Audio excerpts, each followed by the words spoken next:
Hey everybody, welcome back to Virtual Writing Club.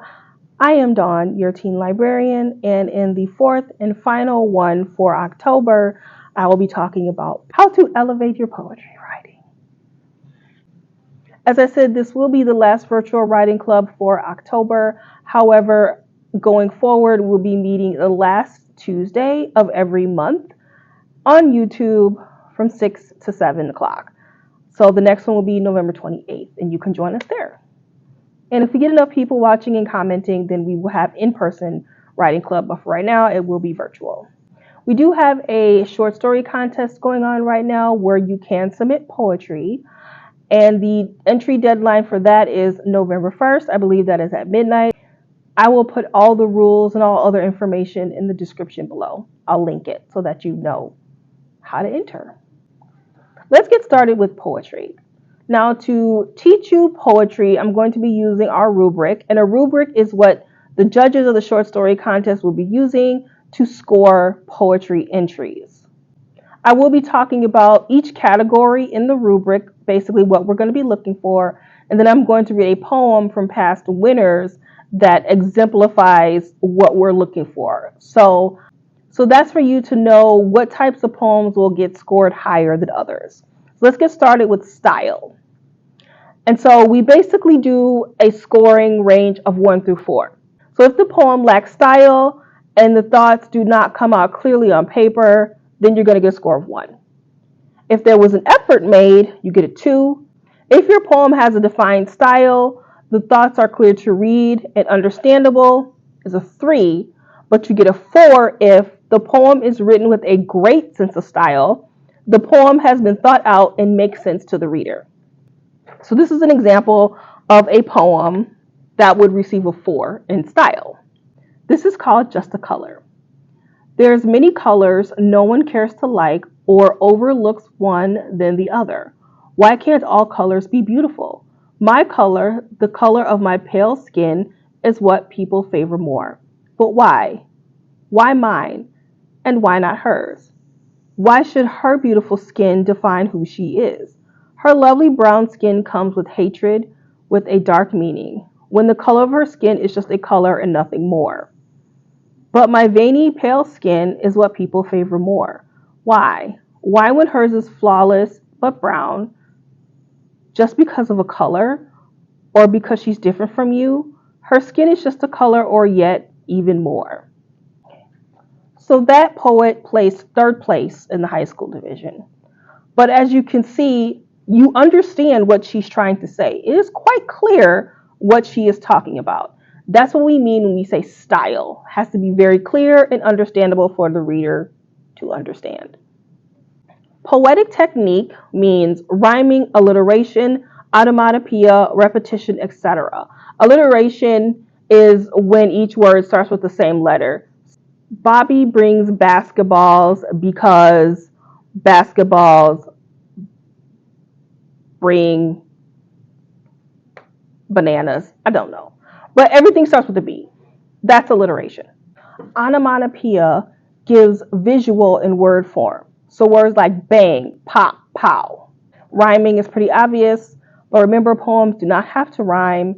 And then there's repetition, and I'm going to give you some examples of that. This poem placed 1st in the high school division. It's called Blinding Sun. I'm not going to read all of it, but I just want to give you an example of using techniques, different techniques. It's called Blinding Sun.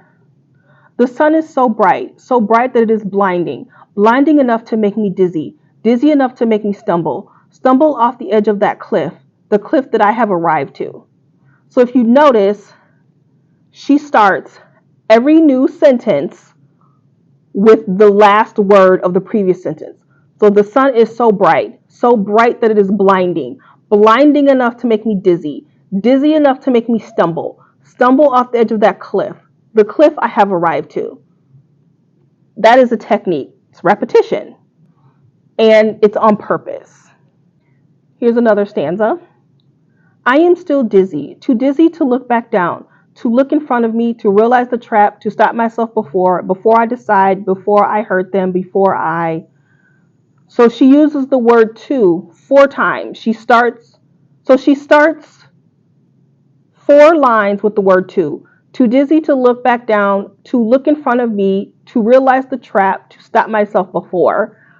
And then the last 3 start with the word before. If you notice, she ended with the word before, and then before I decide, before I hurt them, before I. Once again, that is a technique. It's repetition, and she is using the last word to start a new sentence. And she repeats this throughout her whole poem. I look at the sun will blind me. I will not be able to see the danger in front of me, the danger in front of me. She repeats a lot, and that's the style she has chosen, repetition. So once again, this was a first place high school. So when you're writing poetry, think about it and use specific techniques to tell your story. Okay, I'm not going to give an example of this, but we do look for punctuation and grammar. So if your poem is full of grammar errors and spelling errors, you're going to lose points. And sometimes a winning poem and a second place poem will be a point or less than a point. So just keep that in mind. So what I forgot to do is tell you what a score, okay. So a score of 1 in poetry techniques is uses few to no techniques. So if you're using nothing, you're going to get 1 point. 2 points, attempts to use poetic techniques to reinforce the theme or subject. So maybe use a couple of techniques or 1 technique, you'll get 2 points. 3 points is uses poetic techniques to reinforce the theme or subject. This is when we start to notice you doing it, but it may not be as effective as you want it to be. And 4 points is effectively uses poetic techniques to reinforce the theme or subject. Intentional.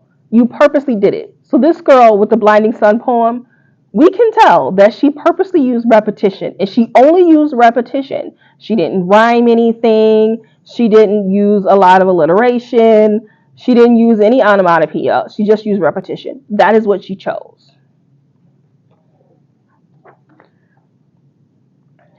And the last thing we look for is vocabulary.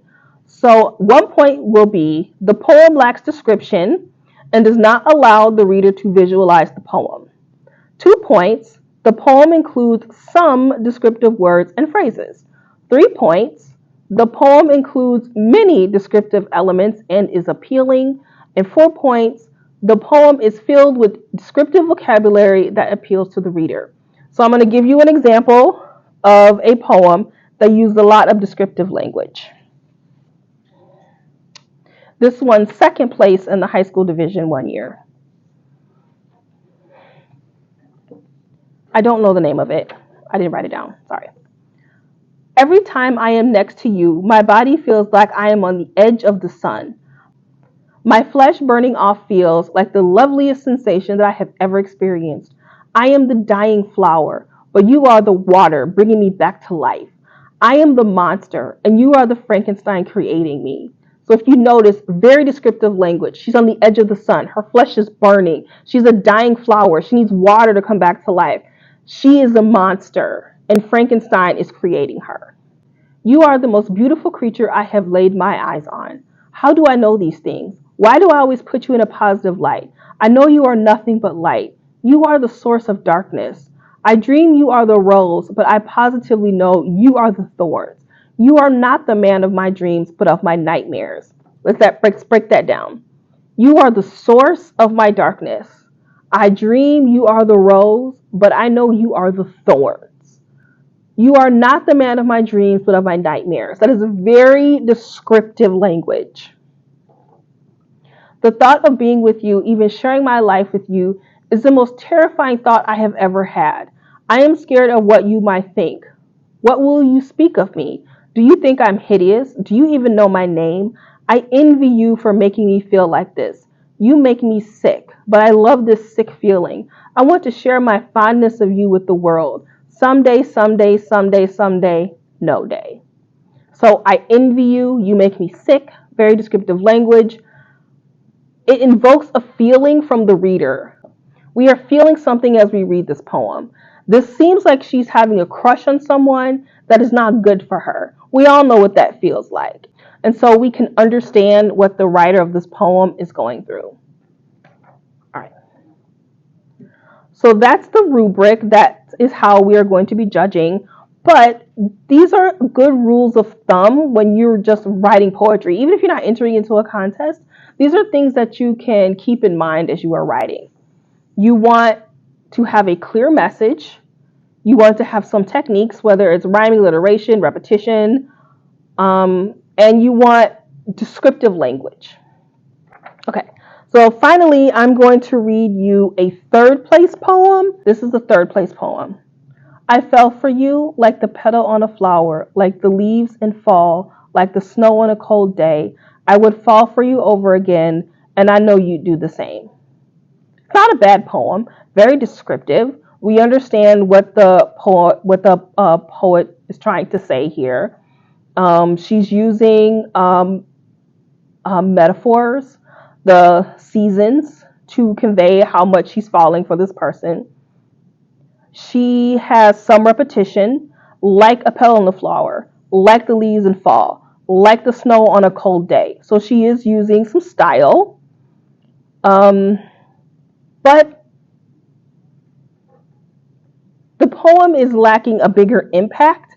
It's a very basic poem, very simple, and she's not making the reader think. It's clear what she's saying, but we don't have to think too hard. That is the lesson on poetry. I hope to see you guys enter some poems in the future. Like I said, the next writing club, virtual writing club, will be November 28th at 6 o'clock here on YouTube. We are having a poetry slam on October 31st on Halloween, also here on YouTube, or you can come into the library and you can read your poem, you can watch us do poetry, you can submit a poem. All of that information will be in the description. And here is your prompt. This is to get the juices flowing.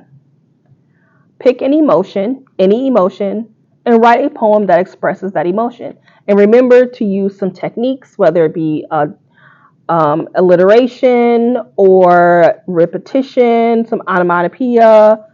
Remember to have a strong message. And remember to be very descriptive. All right. Thank you for joining me. And go back through and watch the other videos. And I will see you next month. Bye.